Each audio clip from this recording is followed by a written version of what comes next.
I'm two people in this episode. Who am I?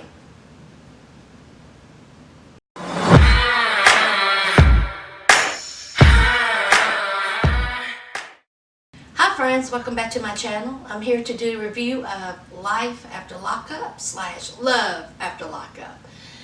Before I get into a review, I just want to say that next week, Life After Lockup will not be on Saturday. It will be on Sunday.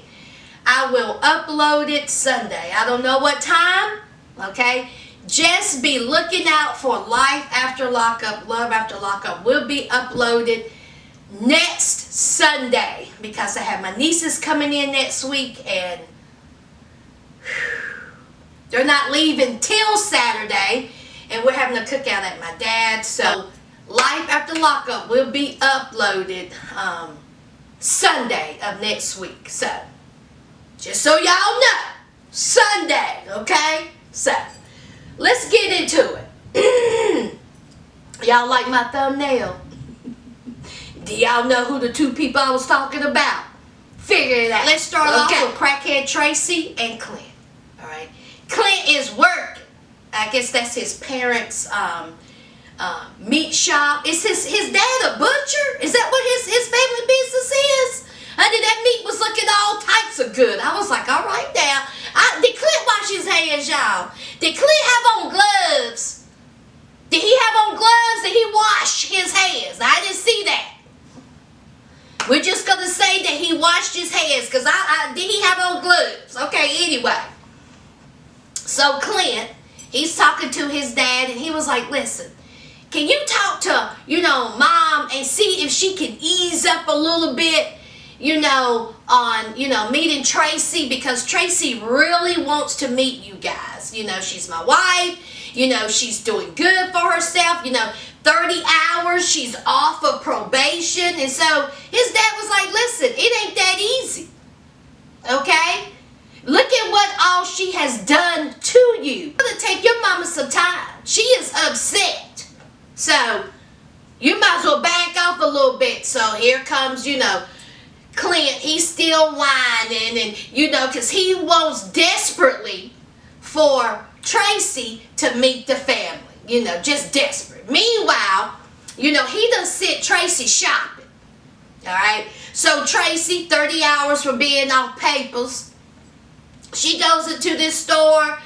She's telling everybody who will listen that she's fresh out the prison and she only got 30 hours left to be off of parole. I'm like, child, why do y'all tell that? The people's faces are like, child, I don't care. Are you in here to rob? There was somebody in the back calling 911 talking about there is some crackhead up here talking about she just out of prison. She looks real crazy, okay? So Tracy, she's stressed out, all right? And when she feels like she can't handle anything, she goes straight to drugs, okay? She cannot handle the stress. She cannot handle the rejection. She is so upset that Mama Clint is not, willing to meet her, is not willing to give her a chance, that she's just all upset. She said she don't know anybody in this town. She don't have any friends. I mean, honey, Tracy, listen. I know you don't have any friends, okay? Well, I hate that, Tracy. But you just can't be going up to the first person at a store or at a bar and tell them you fresh out of prison. You want to be friends? Hey, here, let me pass your note. Hi, my name is Tracy. Do you want to be my friend? Check box yes or check box no. Okay, pass it to me later on in recess. What are you, 8? 8? Girl, quit worrying about friends. Okay, focus on your life. So, she comes into the bar, all right? Honey, did y'all see that 7-piece comforter set? I said, not the bed in the back. That took me all the way out. She done brought the comforter set to the bar. I guess she had to because she had to get an Uber because she can't drive. So she's at the bar and of course she, gets her drink, because she's stressed out. She's lonely. Okay? Scott, he's working. All right? He has to, pay for this stuff so you can go shopping. Okay? So you don't have to steal. And did y'all notice, did y'all peep the credit card? I said Scott never learns. Scott done gave her a credit card. Scott don't learn. Don't you remember the last time you gave this girl a credit card? Man, I tell you what, Scott is... Give her cash. $50. That's all she needs. $50 cash. That's all you need to give her. Don't be giving this girl no plastic. No Visa, no MasterCard, no American Express. Okay, she ain't earned your trust like that. That's why your Mama Clint is hesitant.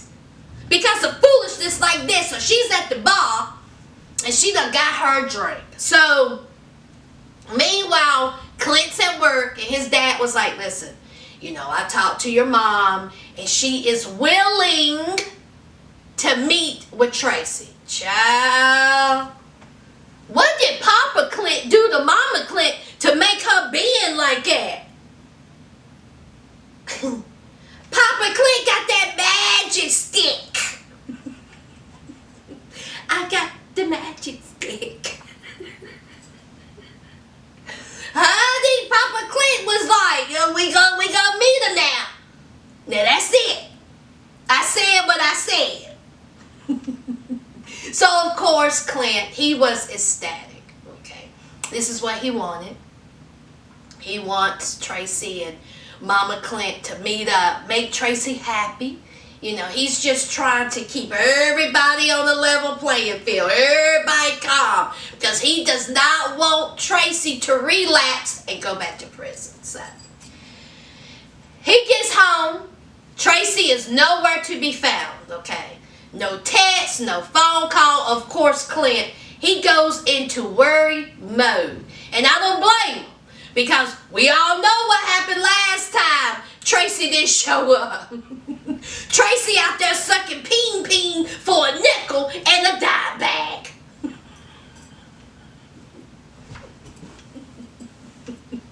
Tracy done stole a whole car. Okay, so Clint, he has a right to be worried. But of course, Tracy walks in through the door with her bed in the bag. 7-piece comforter set. Okay? So he was like, where have you been? So she was like, I'm fine, okay?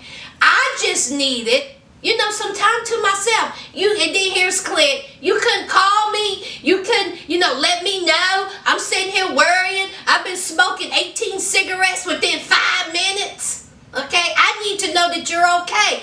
I need to know that I can trust you. And so Tracy was like, man, hush, okay? I'm good. So he was like, well, Mom is willing, to meet up with you. And so they hug, they're excited, and so I cannot wait to see Mama Clint meeting Tracy. All right, let's move on. All right, now let's talk about Lizzie and Scott. Now there ain't much to talk about, all right?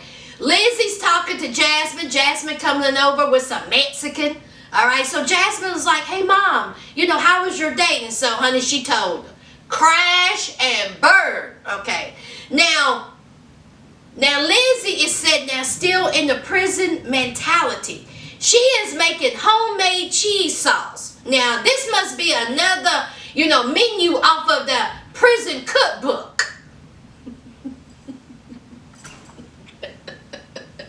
Honey, now, y'all know last season she blessed us with prison pie. This season she's making homemade cheese sauce with some cheese puffs, cheese doodles, whatever they were. Add a little water.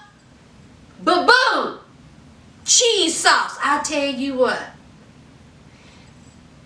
The prison mentality, the institutionalized of it all.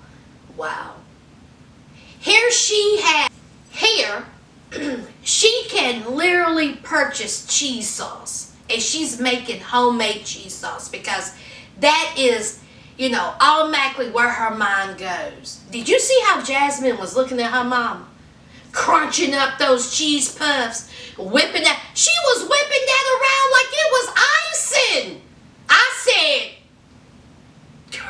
girl, I'm going to make it short and sweet. Bottom line is, Lizzie has been thinking a lot about Scott. And she thinks that maybe, she was a little harsh and rushed to judgment, when she broke up with Scott. Because y'all remember, Scott told her that he ain't had no money. That he was broke. And honey, she kicked him to the curb with the quickness. So she feels like that maybe that was a little, hasty. She should have thought about it a little bit, because Scott was good to her. He was good to her while she was in prison. He was good to her outside of prison. He bought her a whole car. This man sitting up here with no teeth, but he bought her a whole car, okay? So she's telling Jasmine all this, and Jasmine, she is on the defensive immediately. She was like, no, no. Y'all two are not good together. I don't like Scott. I don't like Scott. I'm not gonna go through how Jasmine feels about Scott. We already know. Okay. So Jasmine gave her mom an ultimatum. Okay. If you talk to Scott, if you see Scott, our relationship is over. Okay? We're done. Because Jasmine lives 4 hours away from her mom. Okay? But she still comes and visits her. But she was like, that will be all done if you go and see Scott. And so she was like, do you hear me, Mom? Promise me. And so here's Lizzie. Lizzie said, man, I'm not going to go see Scott. Okay? I'm not going to go see Scott. All right. Now, next clip, we see Lizzie packing her bags. Okay? Putting her bags in her cute little car, headed to the airport, because she got her, since she's a convicted felon, she had to get a travel voucher from her PO to prove it's okay to travel. She's at the airport and she says, well, I'm going to see Scott. I done lied to my daughter. So, Lizzie is on her way to see Scott. So we will see how that works out next week. All right. Now let's talk about the trio of foods. This is real quick too. All right. So as we see last week, Sarah is having a nervous breakdown. Okay, she is pissed off at Michael. All right, pissed. And she's done called Megan everything in the book, called her a fatty.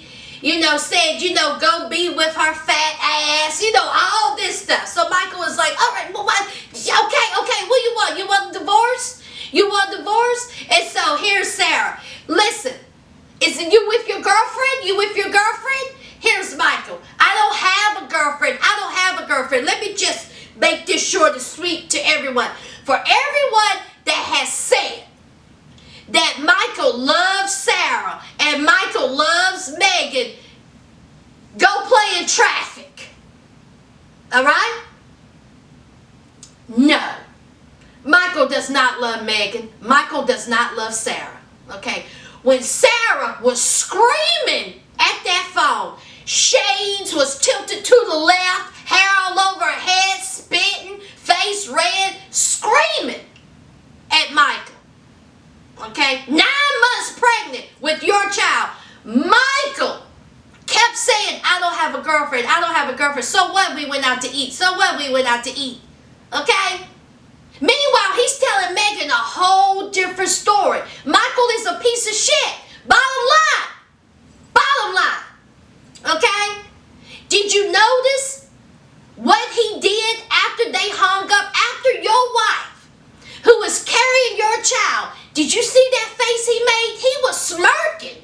Him and Day had a little laugh on his face, because you know why? He manipulated that whole situation. He knew what he was doing.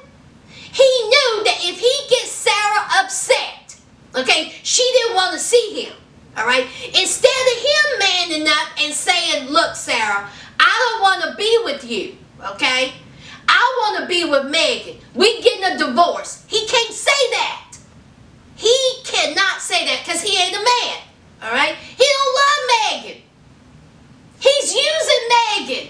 He's not getting any sex from Sarah, so he can get it from Megan. And Megan is allowing it to happen. Man, I tell you what, I am so sick of the trio of fools, I can't even take it. I can't take it. So, of course, all right, Sarah done had her breakdown. She's done threw her phone. She said, shut off the cameras, shut off the cameras. Okay, here's Michael. All right, his mama was like, where you going? You got curfew. And he was like, I'm going to, hook up with Megan. And his mama was like, Lord, have mercy. Okay, here's Megan. It's 5:30. 5:30. And he has to be home at 7.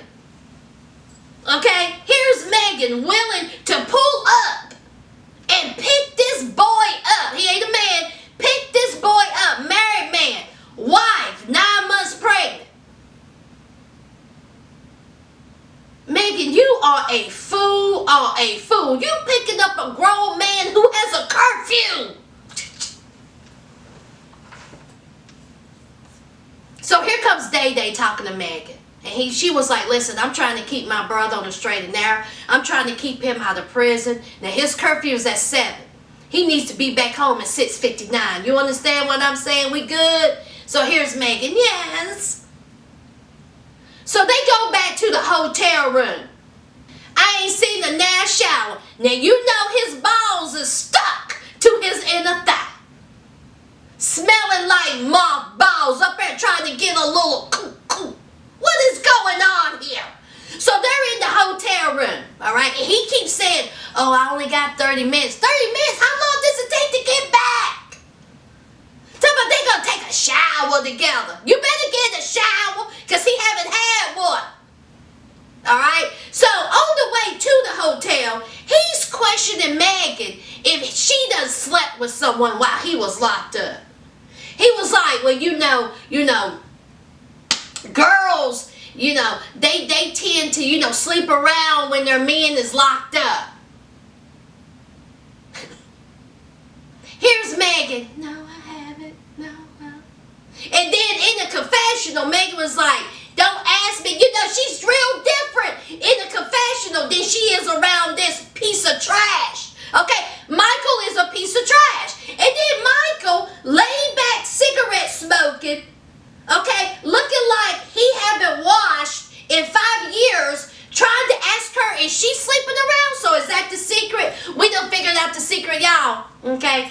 Megan was either not a virgin or while Michael was locked up, she slept around. Who cares? Who cares? Who cares if you slept around while that niglet was locked up? Who cares if you wasn't a virgin? You foolish anyway. That's not a big old, ta-da. I mean, that's not a big surprise. They better bring something better than that. But anyway, so they get to the hotel, all right? And, it's been 6-7 months, and Michael's saying that he's ready. Now, this whole time, he ain't seen his wife. But he's ready to get it on with Megan, and Megan is willing to get it on with Michael. I tell you what, everything that comes Megan's way, she deserves. Everything. I don't feel sorry for her one bit. Not a one bit. Okay. Michael ain't got no kind of use for you. And you're going to be sitting up there looking like a fool on the stool, honey. You are going, Megan is... That's it for the trio of fools. I can't with Megan. I can't with Michael, and I can't with Sarah. Okay? I'm done. Michael got a nerve. And did y'all see that little piece of braid sticking out? Did y'all see that? Child. Okay. All right. My lights are flickering, so it's about to storm. So let me make this quick. All right. Now, let's talk about Lamar and Andrea. All right. Lamar's out of prison. And the little baby girl, she was excited to see him. She gave him a hug, calling him daddy. Now we have the older children. Now we already know how they feel. They done gave him a big old side eye. So, here is, Lamar like, oh, what's up? Why the cold shoulder? No love, no hug. And honey, they're like, nope. Absolutely not. Okay. So Lamar hungry. Now remember, they went to the grocery store to, get all this food. All right? To cook, because that's what he requested. But he hungry. And he wants to go out to eat for some soul food. Even though they done bought food, paid all this money because that's what he requested, a home-cooked meal per Andrea. So here is Nyla. Nyla was like, well, listen, we went to the grocery store. We picked up all this food. We spent all this money to make you something to eat. And now you want to go out to eat? Here's Lamar. Well, I don't feel like waiting. I'm hungry. I ain't waiting. Andrea didn't say one word. Andrea didn't say, oh no, I'm cooking. Bottom line. Okay, we're not going out to eat. No. She just standing there, looking mute.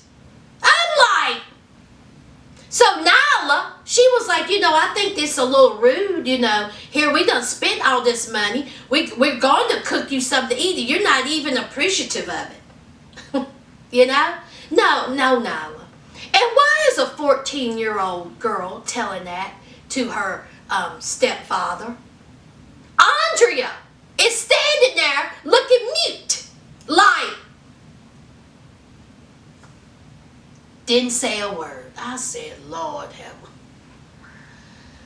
So they end up at the restaurant, soul food restaurant, and of course he's going down the list, okay? He's getting neck bones, ham bones, chicken, sweet potato pie, collard greens, fried potatoes, fried apples, Brussels. I mean, he getting it all. Cornbread. He getting it all, y'all. Did you see Tenician and Nala looking at him in disgust and dismay? Honey, they can't stand that man. And they have every right. Okay, so here's Andrea. Andrea's like, I am just so excited to, have the family here. And all of us are here together. I am so happy about that. Here's Lamar. Yeah, it's all good. It's all good. It's all good. Honey, Lamar ain't nothing but a street Negro. He is. He just is. That's all he is. So Andrea, is saying she's happy that he's out, happy to spend time together. And Lamar was like, listen, okay, I messed up. All right. And that's just how it is. I'm out now. I'm not trying to say that I abandoned you. Because Nyla's whole thing is you abandoned us. Can you at least say you sorry? Can you say you sorry to my mom? At least. All right. You abandoned us. All right. But Lamar don't see it like that. He don't see it as an abandonment issue. He see it as he got caught up. Wrong place, wrong time. That's how he see it. All right. He tells him that he loves him, and that he wants to be a family with him. But not one time did I hear an apology. I didn't hear an apology. Did y'all hear an apology? Did y'all hear this man tell his wife and children, I apologize, okay, for making you feel like I abandoned you, okay? I'm going to do everything I can to make it right. Everything. All right, that's what you should have said, Lamar. But no, he was like, first, let me get into these neck bones. Ooh! Now, that is Lamar, and that is Andrea. All right, now let's get into the meat of it. I say these two because, honey, I got something to say about this. Latino Heat and Brittany. All right, now they are on their way to an attorney. Because apparently Tito, which is the father of Giovanni, how cute are those kids? Ooh, Lord, so adorable. So, apparently, right before Brittany gets locked up, Tito went to the courthouse, filed some papers, because he wanted full custody of Giovanni. I guess Brittany was out there wilding, styling, and profiling, honey, during those days. So before she got locked up, Tito sent some paperwork to the wrong address. Brittany never received the paperwork, which meant she never went to court, which meant Tito went to court, and the judge granted him everything. Full custody. Now, Brittany went on to prison for several felonies: robbery, stolen vehicle, possession of something. Was it possession of a stolen car? Honey, she was out here committing crimes. Okay, so she's out now. All right. As y'all seen last season, we seen Tito. Now, Tito had Giovanni. All right. Now, this is my question.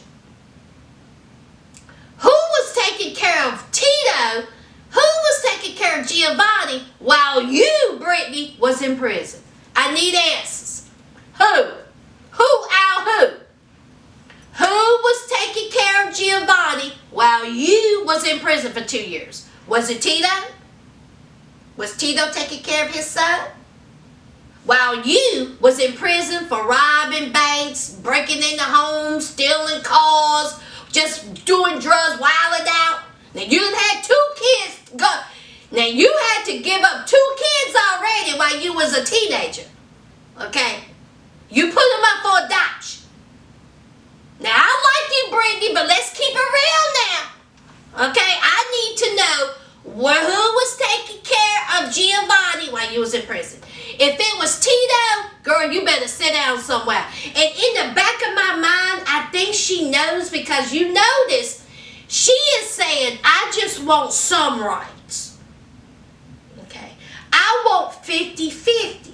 All right? Well, every time that we see you film, Giovanni's with you. So you seeing him. All right? And here's Latino heat. Honey, if I could have popped him in his mouth, Latino heat was like, yeah, he ain't showed me nothing. Giovanni stays with us. I'm more father than him than Tito. Excuse me, Latino heat. Who was taking care of Giovanni? But you didn't even know Giovanni existed until you met, okay, Brittany. And just because you feel like you done took care of him for 6, 7, 8, 9, 10, 11, 12 months doesn't mean anything. He still has a father. You out here spinning poker. You out here playing pokers all times of night. Don't say that. Now don't say that, Latino heat. Now come on now. And Latino heat come telling the lawyer he wants 100% full custody. Latino heat, if you don't go somewhere and play in traffic, then you know good and well you ain't gonna get no 100% full custody. You're not even a parent. Did you see the way Brittany looked at him? Brittany looked at him like he had 2 heads. Brittany went. Brittany went, Negro, if you don't sit down somewhere. Oh my God. So anyway, they're sitting outside and they're talking. And so, you know, Brittany's like, listen, you need to slow your roll. Okay. Tito, you know, he has had Giovanni. All right. We all know that Tito, he can just fly off the handle. You know, we have to do this right. Okay. I don't want full custody. I will take, you know, 50-50. I just want an equal share with my son. Okay. That's all I want. All right. Here's Latino heat. He's still talking about that he a better father. This ain't even your child. Even though it's your stepchild, it's not your child. Okay. Tito is still this boy's father. Brittany is the mother. And Brittany has the level head here. Brittany was like, listen, we can't just be going and kicking in doors. Okay. We have to do this the right way, the correct way. Okay. A level-headed way. Because if I let you, because Latino, he said he wanted to go over there and talk to Tito man to man. And Brittany was like, listen, you can't be going over there kicking in doors. You know, both of y'all fly off at the handle. Both of y'all have a temper. No, okay. Let me go over there and talk to him. Okay. We'll work something out. So here don't work out? What if he don't want to, listen to reason? And here's Brittany. Then we fight. I said, now y'all, when she said, then we fight, did y'all feel that? I was like, Brittany, about what? I hope she means in the court system. And I'm going to tell you right now, okay? Now, Latino he look like he's done been around the way a little bit, okay? But Tito, I told y'all last season, Tito look like he can bite a brick. Latino he can't take Tito.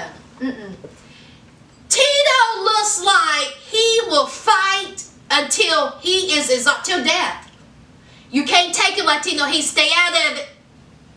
Okay, your name is Bennett. Stay out of it. But anyway, I want to know what y'all think about that situation. Do y'all think Latino has any right to anything that has to do with Giovanni? Yes, that is his stepchild. But this boy has a father who